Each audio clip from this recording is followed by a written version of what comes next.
दीजिए। अच्छा एक बात, हम चाइना इंडिया की बात कर रहे थे, चाइना से हमें दुश्मनी करनी चाहिए कि दोस्ती? दुश्मनी तो हो ही नहीं पा रहा है। कौन दुश्मनी कर रहा है जरा बताइए तो। चाइना हमारे एरिया में घुस जा रहा है, हमारे यहाँ के मिनिस्टर बोलते हैं कि मार्किंग अच्छे से नहीं है ना इसलिए घुस गया है। क्या बेवकूफी है। हाँ, दुश्मनी कहाँ कर पा रहे हैं हम लोग, तो बस फेस वॉश कर रहे हैं कि नहीं ऐसा नहीं होना चाहिए। अक्साई चीन हमारा है, हम लोग पीओके के मामले में हम लोग शेर हो जाते हैं। सीओके जो चाइना को ऑक्युपाई किया है, कभी उस पर ठीक से चर्चा नहीं हो पाती है। सेला टनल का उद्घाटन करने जाते हैं, चाइना विरोध कर देता है। क्या मतलब बनता है? ताइवान को हम लोग एक्सेप्ट नहीं करते हैं एज ए कंट्री, किसके डर से? चाइना के डर से।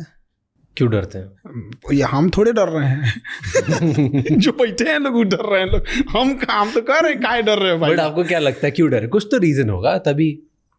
अब डिप्लोमेटिक है, वहां पे शुरू से चला आया है। ऐसा नहीं कि मोदी जी डर रहे हैं, मनमोहन सिंह भी वही कर रहे थे। तो कई बार हम लोग ये कहते हैं ना, तो लोगों को लगता है कि नहीं ये कर रहे थे, वो भी वही कर रहे थे।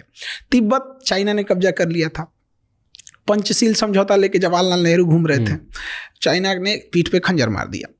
अब तिब्बत के मामले में हम लोग खुल के नहीं बोल पाते हैं। दलाई लामा को लेके चाइना हमेशा कुछ ना कुछ वो करते रहता है। तो हम लोग कहाँ चाइना से लड़ ही रहे हैं, कहाँ चाइना से दुश्मनी ही कर रहे हैं। बट कर सकते हैं हम। क्यों नहीं कर सकते? उतना होना चाहिए ना। हमारी इकोनॉमी उनकी इकोनॉमी में जमीन आसमान का अंतर। तो हम लोग ना फेंकने में नीरज चोपड़ा से आगे हैं।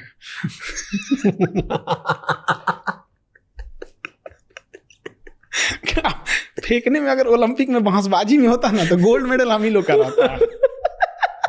वो कोई छीन ही नहीं सकता था, आदमी टेंशन फ्री रहता। चल भाई ओलंपिक में एक तो अपना फिक्स है, हमसे ज्यादा कौन फेंकेगा। अजीब अजीब हाल है, इकोनॉमी की हालत दुर्दशा है। इंडस्ट्रियलाइजेशन अब कहाँ चला गया किसी को मतलब ही नहीं होती है। जीएसटी का कोई और छोर नहीं है, किस चीज़ पे लगा दिया जाएगा जीएसटी का। अब देखिए मेडिकल इंडस्ट्रीज की बात कीजिए, हमारे यहाँ पता नहीं क्या कर रहा है सब इंजीनियर सब, इतना पढ़ लिख के कहाँ खप जाता है सब पता ही नहीं चलता है। MRI machine, CT scan machine Germany से आ रही है, नहीं बनती इंडिया में, और आज़ादी के इतने साल बाद। तो चलिए हर चीज़ में हम आगे नहीं हो सकते हैं। बेशर्मी कहाँ होती है, अगर कोई हॉस्पिटल वाला उस एमआरआई या सीटी स्कैन मशीन को मंगा रहा है तो उस पर गवर्नमेंट चढ़ जाती है, मंगाया क्या रे, इंपोर्ट ड्यूटी दे। क्या बेशर्मी है। कोई एमआरआई किस लिए मंगाएगा? बड़ी बीमारी के लिए। सीटी स्कैन एमआरआई खांसी या बुखार के लिए नहीं होता है। कोई जा रहा है वहाँ पे तो मतलब इट मीन्स उसको सस्पिशियन है बड़ी बीमारी का है। उस पर क्या जरूरत है भैया आपको इंपोर्ट ड्यूटी लगाने की? वो तो आपको अपनी बेशर्मी छुपा रहे हैं। आप इंडिया में बनाओ ना, स्टार्टअप इंडिया मतलब कौन सी गिलास और चम्मच छुरी कांचा बनाएंगे स्टार्टअप इंडिया, इसका मतलब होता है। ये कहाँ बनेगा? उस पर इंपोर्ट ड्यूटी कहीं से बनता है मतलब? तो बेशर्मी हो गई ये तो।